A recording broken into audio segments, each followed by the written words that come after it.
1 year after surviving a terrible accident, singer Sky Riley is about to start a comeback tour. But unfortunately for her, the smiling entity latches itself onto her during this period. Film fans YouTube, hello and welcome back to the channel. I am Josh, your Movie Apprentice, and today I'm going to be looking at Smile 2, directed by Parker Finn and starring the talents of Naomi Scott, Rosemarie DeWitt, and Dylan Gelula. Before I jump into the review, if you like what you're seeing on our channel, click the like button and subscribe for more video reviews that's coming all the time. We are back from the London Film Festival finally, so stay tuned for all that coverage coming shortly after this one. But for now, we have a public release to get on with, and I really need to talk about Smile 2, because Smile 2 is a follow-up to one of the biggest surprises in horror in the last decade or so. The first Smile Films trailer came out, and I assumed it was going to be another truth or dare scenario, just a PG-13 schlocky horror movie,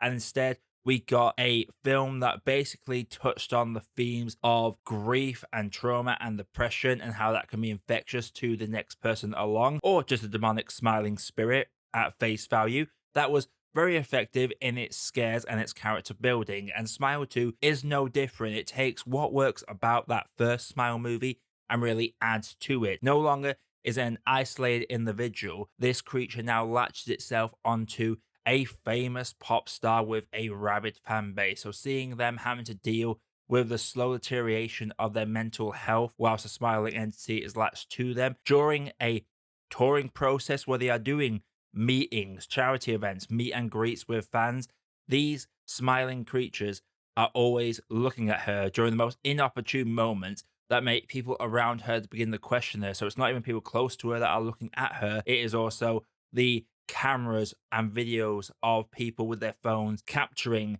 her during these terrifying moments. And Naomi Scott is absolutely phenomenal as Sky Riley. She delivers such a layered performance, is a great actress that we knew already. So seeing her coming into a horror movie and really executing that slow descent into pure insanity was something that I thought was really effective. Seeing Sky Riley's character slowly devolve through the course of this film is very engaging to watch, and I love her facing her trauma, coming to grips with the person she was and who she wants to be. All these are very layered elements that make you want to see our lead succeed, whether they do or not. Well, you got to watch the movie to find out. Another thing that was really effective in this film was its use of scares. Thankfully, the cinema I was in, I feel like there was some issue with the sound because all like the musical layer of the film felt a little bit muted, but that meant I could really appreciate just the quality of cinematography, and whilst I could still hear some of the sound, it was never overbearing. So I can't comment if it didn't rely too much on jump scary noises, but I will say some of the most terrifying moments in this film are moments that seem to be devoid of sound. There is one particular incident involving a fan that seemingly has infiltrated into her apartment, which is sadly, it's a wide known thing that pop stars, rock stars, any sort of star have these crazy fans that get a little bit too obsessed with them. Their parasocial relationship with them gets too much.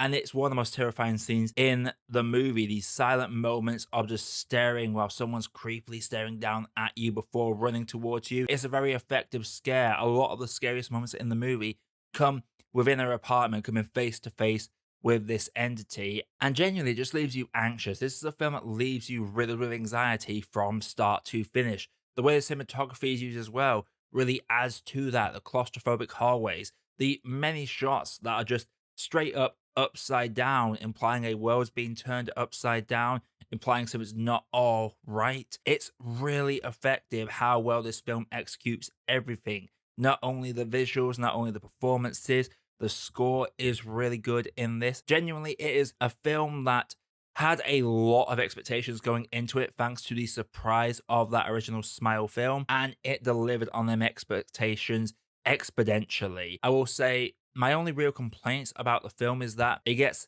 maybe a little bit too silly in the final act. There are moments that make me question what the hell is going on. There are moments where characters are doing things that don't feel very natural, but these are flaws that I can forgive once you get the full context at the climax of the film. Once that context is there, it leads you as an audience member to question exactly when a certain point happened. This whole build was really well done, and the ramifications of what occurs at the film's climax is something that leaves me questioning how they're going to do a number three, because there is a lot of things to play off here.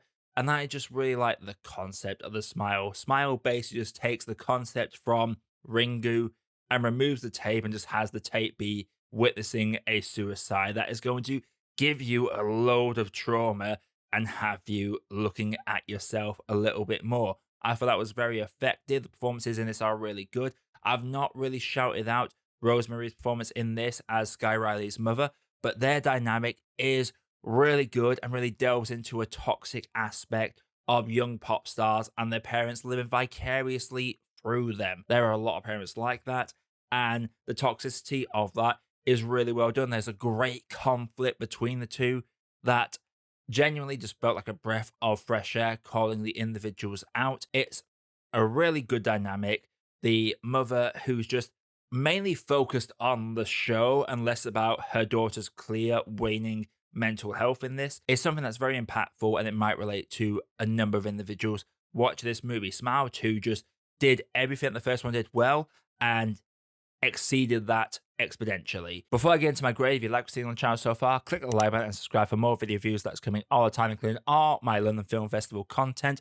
Without further ado, let's grade this. Smile 2 is a movie that follows up one of the biggest surprises in recent years when it comes to horror, and it exceeds all expectations. Naomi Scott is phenomenal. The cinematography in this is beautiful. Some of the scares in this are really effective. It might be one of the strongest horror sequels ever made. This is just a film that is well worth your time, and taking this isolated scenario of an individual and expanding it to a character that's known by many, many, many people is a nice jump for the franchise, and I can't wait to see where it goes from here. If it does continue, if it ends here, I would be more than happy with that. I'm going to have to say that for me, Smile 2 is a great cup of tea. So Smile 2, have you seen it? If you haven't, let me know what you thought down in the comments below. Again, you like what you're seeing on the channel, click the like button and subscribe for more video views that's coming all the time, as well as some video essay coverage and tier lists. And make sure you are hitting that bell notification as well. But until next time, everybody, I am Josh, I have been your Movie Apprentice, and I'll see you all in the next video.